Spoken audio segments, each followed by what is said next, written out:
खुदावंद यीशु मसीह के कादर और ज़िंदा नाम में आप सबकी सलामती हो। बाइबल मुक़द्दस में से वो हवाला जिस पर अभी हम बात करेंगे, पैदाइश की किताब उसका 2 बाब और उसकी 18 आयत से कलाम मुक़द्दस की तिलावत होगी। और खुदा ने कहा कि आदम का अकेला रहना अच्छा नहीं, मैं उसके लिए एक मददगार उसकी मानद बनाऊंगा। और खुदा ने कुल दश्ती जानवर और हवा के कुल परिंदे मिट्टी से बनाए और उनको आदम के पास लाया कि देखे कि वो उनके क्या नाम रखता है। और आदम ने जिस जानवर को जो कहा वही उसका नाम ठहरा। और आदम ने कुल चौपायों और हवा के कुल परिंदों और कुल दश्ती जानवरों के नाम रखे, पर आदम के लिए कोई मददगार उसकी मानद ना मिला। और खुदा ने आदम पर गहरी नींद भेजी और वो सो गया। और उसने उसकी पसलियों में से एक को निकाल लिया और उसकी जगह गोश्त भर दिया। और खुदा उस पसली से जो उसने आदम में से निकाली थी एक औरत बनाकर उसे आदम के पास लाया। और आदम ने कहा कि ये तो अब मेरी हड्डियों में से हड्डी और मेरे गोश्त में से गोश्त है, इसलिए वो नारी कहलाएगी क्योंकि वो नर से निकाली गई। इस वास्ते मर्द अपने माँ बाप को छोड़ेगा और अपनी बीवी से मिला रहेगा और वो एक तन होंगी। कलाम पाक के पढ़े जाने पर हमारे खुदा की बरकत हो।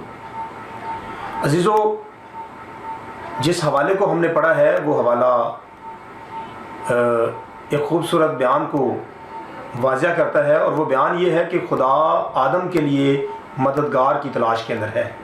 खुदा इस बात के लिए काम कर रहा है कि वो आदम के लिए मददगार बनाए।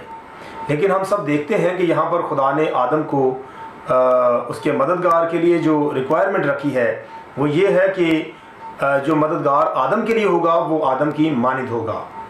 तो मेरे अज़ीज़ों, वो आदम जिसका मददगार यानी जिसकी बीवी खुदा चाहता है कि उसके साथ रखी जाए, खुदा की दिली आरजू है कि वो बीवी जो है वो आदम की मानद होनी चाहिए।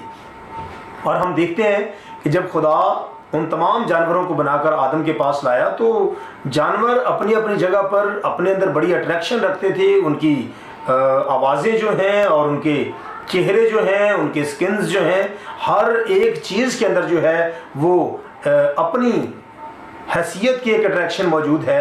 लेकिन आदम के लिए आदम का मददगार उनमें से कोई भी जो है वो उसको नहीं मिला।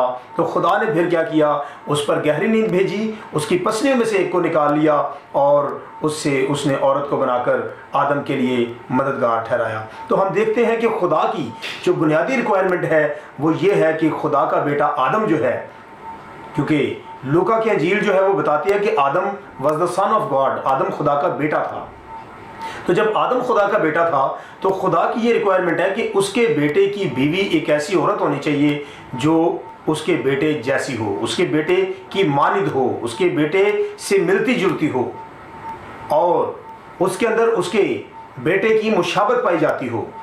तो मेरे अज़ीज़ों, इससे मैं आप सबको जो व्यूअर सुन रहे हैं, मैं आप सबको ये मैसेज देना चाहूँगा कि अगर आदम की बीवी जो है उसके लिए खुदा चाहता है कि वो आदम जैसी हो, तो जो इब्ने आदम की बीवी है, इब्ने आदम की दुल्हन है, वो छुड़ाई हुई दुल्हन, वो बचाई हुई दुल्हन जिसका कफारा खून के जरिया से हुआ है, उस दुल्हन को कैसा होना चाहिए मेरे अज़ीज़ों? उस दुल्हन को भी खुदा के बेटे की शबीह पर होना चाहिए।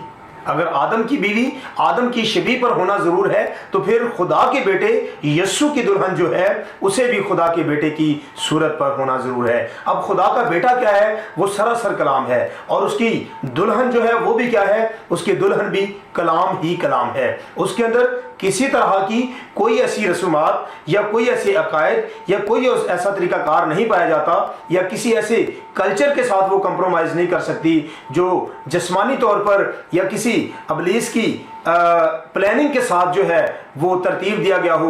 वो किसी ऐसी चीज़ का हिस्सा नहीं बनती, बल्कि वो सरासर कलाम है। वो पैदाइश से लेकर मुकाशफा तक जो है वो खुदा के कलाम को जो है अपने लिए अपना पहनावा, उसका पहनावा खुदा का कलाम है, उसकी खुराक उसका खुदा का कलाम है, बल्कि उसके लिए सब कुछ जो है वो खुदा का कलाम है, क्योंकि वो बजाते खुद किस में से निकाली गई है?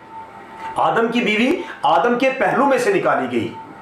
اور خدا کے بیٹے یسوع کی دلہن جو ہے، بیوی جو ہے، وہ بھی اس کے پہلو میں سے نکالی گئی۔ جب صلیب پر اس کی پسلی میں بھالا مارا گیا تو پانی اور خون بہ نکلا۔ اس کے پانی اور خون کے بہ نکلنے سے وہاں پر کیا ہوا؟ دلہن نمودار ہوئی۔ ہم دیکھتے ہیں کہ میڈیکلی جب پانی اور خون بہ نکلتا ہے تو یہ ایک زندگی کو لے کر آ رہا ہوتا ہے۔ تو عزیزوں، ہم دیکھتے ہیں کہ جب خدا کے بیٹے کی پسلی میں بھالا مارا گیا تو اس سے ایک زندگی نمودار ہوئی، اور وہ زندگی کیا تھی؟ وہ دلہن تھی جو آج کے زمانہ کے لیے اور جو خدا کے بیٹے کے لیے اور اس کی آمد یعنی بادلوں پر جب وہ آئے گا تو اس کی جو دلہن اس کے ساتھ ریپچر کے اندر داخل ہو جائے گی اور اٹھا لی جائے گی، اس دلہن کے لیے وہ پانی اور خون بہ نکلا۔ تو میرے عزیزوں، آج کا ہمارا جو موضوع ہے اس کو ہم یہاں پر لیں گے کہ آدم کی بیوی آدم جیسی ہے، اور خدا کے بیٹے یسوع کی بیوی جو ہے وہ بھی خدا کے بیٹے یسوع جیسی ہے۔ اس کے لیے کوئی اور جو ہے وہ ماڈل نہیں ہے، اور خدا کے